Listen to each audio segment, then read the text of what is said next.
শাহরুখ খান রজনীকান্তকে না করে দিল, যেটার জন্য আমরা এতদিন ধরে অপেক্ষা করছিলাম। ফাইনালি শাহরুখ খান রজনীকান্তকে একসাথে স্ক্রিন শেয়ার করতে দেখা যাবে।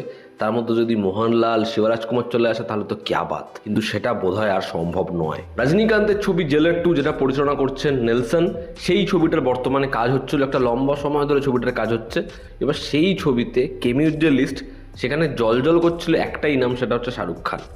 এবার শাহরুখ খানের জন্য তারা 5 দিনের শ্যুট প্ল্যান করেছিল। রজনীকান্তের সাথেই তার সিকোয়েন্সটা ছিল, যদি হতো তাহলে তো খুব মজা হতো। তবে যাই হোক, সেই সিকোয়েন্সটা এরকম ছিল, শাহরুখের যে ক্যারেক্টার সে একজন মেবি কপ ক্যারেক্টার, যে কোনো একটা রেস্কিউতে হেল্প করবে। এবার সেটা হচ্ছে না। এর যেটা রিজন জানা গেছে আপডেটে, সেটা হচ্ছে শাহরুখ খান খুব পোলাইটভাবেই এই টিমকে জানিয়েছে সে চাইছে যে যতক্ষণ না তার কিং ছবিটা আসছে সে অন্য কোনো ছবিতে অ্যাপিয়ার করবে না। সে চায় তার অডিয়েন্সরা তাকে টিকিট কেটে সিনেমা হলে গিয়ে কিং ছবিতেই দেখুক। এই যে তারা এতদিন ধরে অপেক্ষা করেছে, সেই ছবিটা একটা পুরো ছবি হোক এবং সেটা কিংই হোক। এই কারণে সেই কেমিওটা করতে পারবে না, এবং যেরকম যে শোনা যায় সে নাকি খুব পোলাইটভাবেই এই টিমকে রিকোয়েস্ট করেছে যাতে তারা কিছু না মনে করে, এবং বিষয়টা এই জায়গাতেই ক্ষান্ত। তবে ফ্যান্সরা এতে রেগে গেছে যে এরকম একটা ছবি ছিল, এরকম একটা অপরচুনিটি ছিল, বাট তাও শাহরুখ খান এটার পার্ট হলো না। শাহরুখ খান বহু সময় নিজের দিকটাই শুধু দেখে, সে কেমিও করতে চায় না, এরকম ধরনের জিনিসপত্র নিয়ে আলোচনা শুরু হয়ে গেছে। এবার বিষয়টা হচ্ছে শাহরুখ খান কি এই কেমিওটা না বলে, মানে জেলার 2 এর মতো ছবি, রজনীকান্ত এরকম প্রত্যেকটা ইন্ডাস্ট্রির বড় বড় সুপারস্টাররা রয়েছে, সেই ছবিতে শাহরুখ খান না বলে কি ভুল করলো? দেখো, আমি যদি আমার ওপিনিয়ন বলি, আমার মনে হয় কোনো ভুল করেনি। দেখো, শাহরুখ খান একটা জিনিস তো খুব ভালো করে লক্ষ্য করেছে, সে যে ছবিগুলোতে কেমিও করেছে, তা ব্রহ্মাস্ত্র হোক, রকেট্রি হোক, সেই ছবিগুলোর জন্য তার কেমিওগুলো খুব হাইলাইটেড হয়েছে। পরবর্তী সময় সে টাইগার 3তেও কিন্তু কেমিও করলো, কিন্তু সেটা একই রকম ডিজাইনের জন্য ওই লেভেলে কিন্তু সেটা অ্যাপ্রিসিয়েট হয়নি। এবার তারপরে দেখো খুব ভালো করে, যত সময় যেতে থাকলো, একের পর এক ইউনিভার্স, একের পর এক সিকুয়েল, এবং একটা ছবিতে হাজার গাদাগুচ্ছ নাম, সবাই কেমিউ করেই যাচ্ছে। কিন্তু এখন কি আর অডিয়েন্স শুধুমাত্র কেমিউ দেখতে সিনেমা হলে যায়? যদি যেত তাহলে মার্ভেলের ছবি আনসাকসেসফুল হতোই না। কিন্তু লোকে এগুলো এই পরিমাণে কনজিউম করে নিয়েছে যে লোকে বলছে, ভাই ভালো গল্প দাও, ভালো ছবি বানাও, কেমিও তুমি তোমার কাছেই রাখো, আমি কোনো সুপারস্টারের জন্য গোটা একটা ছবি দেখতে আসবো না। তো এটা কিন্তু শাহরুখ খুব ভালো করেই স্টাডি করে নিয়েছে। এবং সব থেকে বড় উদাহরণ হচ্ছে লোকেশ যখন একটা বিক্রম ছবি বানালো, সেখানে শেষ ভাগে যখন সূর্য আসছে সেটা দেখে মজা লাগছে, তারপর সেটাকে রিক্রিয়েট, টানা হ্যাচড়ানো কত ছবিতে হলো। কিন্তু যখন লোকেশ এমন একটা ছবি বানালো যে ছবিটাকে পুরো প্যান ইন্ডিয়া লেভেলে ক্যাপচার করতে গিয়ে এই ইন্ডাস্ট্রি থেকে ও, ওই ইন্ডাস্ট্রি থেকে ও, এরকম করতে করতে বলিউড থেকেও আমির খানকে নিল।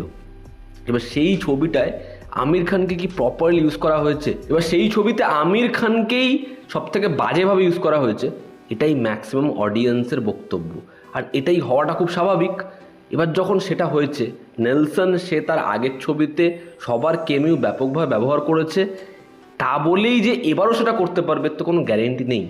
এবং শাহরুখ খানের কিন্তু শাহরুখ খানের কিন্তু কেরিয়ার গ্রাফ বর্তমানে যে 3 খান তাদের থেকে অনেক এগিয়ে। সেটা সালমান খান আমির খানের সাথে আর কম্পিটিশানে নেই, সেটা অনেক বেটার জায়গায় চলে এসছে। সে 3 বছর আগে কামব্যাক করে গেছে। ইভেন তার যারা কম্পিটিটর প্রত্যেকের থেকে শাহরুখ খান অনেক অনেক এগিয়ে। তো এই কেমিউ করে আলাদা করে তার কিছু পাওয়ার নেই। অনেকে সম্পর্কের খাতিরে রজনীকান্তের নাম, তাকে না বলবো কি করে, এই জিনিসপত্রগুলো যদি একটা দিক হতো তাহলেই সে সম্পর্কের জন্য, ভালোবাসার জন্যই কেমিউটা করতো। আদারওয়াইজ শাহরুখ খানের এই কেমিউটা করে কিছু লাভ হবে না। মানে সে অলরেডি নিজের কেরিয়ারের পিক পয়েন্টেই আছে। একইভাবে গডফাদার যে ছবিটা, অনেকে তো নামও ভুলে গেছো তোমরা, সেই ছবিটা চিরঞ্জীবীর, সেখানে সালমান খানের কেমিও ছিল, এবং সেটা মানে হিলারিয়াস, হাস্যকর। সালমান খান তো একটা ছবি না, পরপর এরকম প্রচুর ছবিতে কেমিও করেছে। খালি পাঠানে তার কেমিওটা লোকে মস্তি পেয়েছে। কিন্তু সে ধরো রোহিত শেট্টির ছবিতে আসছে, সে ধরো অ্যাটলির অ্যাসিস্ট্যান্টের ছবিতে আসছে, যার ছবিতেই আসছে কোনো কেমিও অডিয়েন্সের মনে দাগ কাটতে পারছে না। তার কারণ ওই যে আমি বললাম, অডিয়েন্স আর এগুলো দেখতে চায় না। তো শাহরুখের এই যে ডিসিশনটা, এটার মধ্যে ভুল আছে বলে আমি মনে করি না। পরবর্তী পয়েন্ট হচ্ছে রিলিজ। দেখো, শাহরুখ খানের নাম যুক্ত হয়ে এই ছবিটার ফায়দা কোথায় হবে? এই ছবিটার ফায়দা হবে হচ্ছে নর্থে বা ওভারসিসে। এবার এই ছবিটা কি নর্থ বেল্টে ম্যাসিভ রিলিজ পাবে না তো। কুলি ছবিটার মতো ছবি, ওরকম একটা কাস্টিং, সেই ছবিটাই প্রপার রিলিজ পায়নি। সেই ছবিটা ক্ল্যাশে এসে প্রপার রিলিজ পায়নি। তার মধ্যে এই ছবিটার তো ইয়াসের ছবির সাথে ক্ল্যাশে আসার কথা রয়েছে। তাহলে সেখানে সেই বেলা কি এই ছবিটা মানে জেলার 2 ব্যাপক বড় রিলিজ হবে? থালাপাতি বিজয়ের ছবি এখানকার বড় যে হাউস তারা হিউজ অ্যামাউন্ট দিয়ে কিনতে চায় না। তার কারণ হিন্দি বেল্টে ব্যবসা করবে ধরো একটা টক্সিক করতে পারে, একটা পুষ্পাটু করতে পারে, এরকম ধরনের কয়েকটা ছবি কিন্তু করবে। হয়তো প্রভাসের একটা ফৌজি করতে পারে বা স্পিড করতে পারে। তার মানে এই নয় যে কোনো তেলেগু ছবি সেটা ডাব হয়ে এলেই বিজনেস করবে, যে কোনো তামিল ছবি ডাব হয়ে এলেই বিজনেস করবে। জেলার 2 কিন্তু এখানে ধর্মা ডিস্ট্রিবিউট করবে না, বা এখানে এক্সেল ছবিটা রাইটস কিনে ডিস্ট্রিবিউট করবে না, বা এখানে ইয়াশরাজ সেই ছবিটাকে ব্যাকআপ দেবে না। তো যখন সেটা হবেই না, তাহলে এই ছবিটা হিন্দি মার্কেটে খুব বড় জোন কখনো ক্রিয়েটই করতে পারবে না। হ্যাঁ, কিছু মুভি বাফরা দেখবে, অডিয়েন্স এক্সাইটেড হবে, কিন্তু সেটা করে ছবির বিজনেসটা কত জায়গায় যাবে? 80 কোটি, ম্যাক্সিমাম 100 কোটি, তার থেকে বেশি তো কিছু হবে না। তার কারণ উল্টো দিকে কম্পিটিশনও থাকবে। তো যে কারণে এই কেমিউটাতে শাহরুখ খানের আলাদা করে কিছু লাভ নেই। দেখো, এটা খুব পরিষ্কার, শাহরুখ খান তার মেয়ে সুহানা খানের জন্য পসিবলি বেস্ট ওয়ে বানাতে চায়। এই জন্যই কিং এরকম কাস্ট নিয়েছে, শেষ মুহূর্তে ছবি ডিরেক্টর বদল করেছে। কারণ সিদ্ধার্থ আনন্দ, সে তাকে প্রথম ব্লকবাস্টার দিয়েছিল এত বছর পর, সে আবার তাকেই ট্রাস্ট করেছে।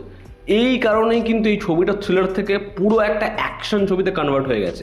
শাহরুখ খান এটা কি বুঝতে পারেনি এতদিনে যে সে যখন পাঠান জওয়ান নিয়ে আসছে, তখন সেই ছবির এই লেভেলের টিকিট বিক্রি হচ্ছে, এই লেভেলে অডিয়েন্সের মধ্যে ক্রেজ রয়েছে? তার কারণ এখন অডিয়েন্স বড় ছবি, বড় কিছু, এটা দেখতে বেশি এক্সাইটেড। তারা একবারই টাকা খরচা করবে, বড় কিছুর জন্য খরচা করবে।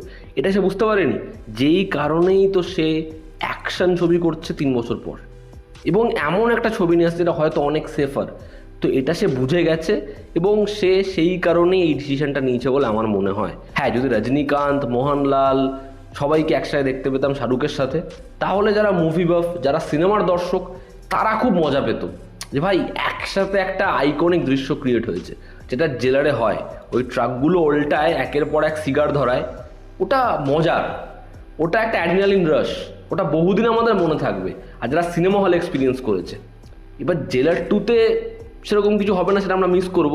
কিন্তু হলে আলাদা করে এসআরকের কিছু লাভ হতো না, সেটাতে হয়তো শিবরাজকুমারের লাভ হতে পারে, ঠিক আছে, মোহনলালের জেলারের টাইমে লাভ হতে পারে, কারণ মোহনলাল তো আবার এখন ব্যাক অন দ্য ট্র্যাক, পরপর 2-3টে ব্লকবাস্টার দিয়ে দিয়েছে। এবার শাহরুখ মোহনলালের মতো নয়, শাহরুখ বলিউড থেকে বিলং করে, ইন্ডাস্ট্রি অনেক বড়, এখানে তার বছরে 3টে ছবি আসে না। মোহনলালের যেমন পরপর ছবি এসে যাচ্ছে, কোনোটা ব্লকবাস্টার হচ্ছে, কোনোটা ফ্লপ হচ্ছে, শাহরুখের এরকম হয় না।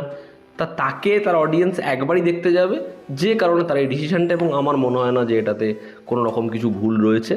তো এই ছিল আমার ওপিনিয়ন। তোমাদের এতে কী অপিনিয়ন জানিও। জনতা আমাদের পাশে আছে। আবার দেখা হচ্ছে। Take care.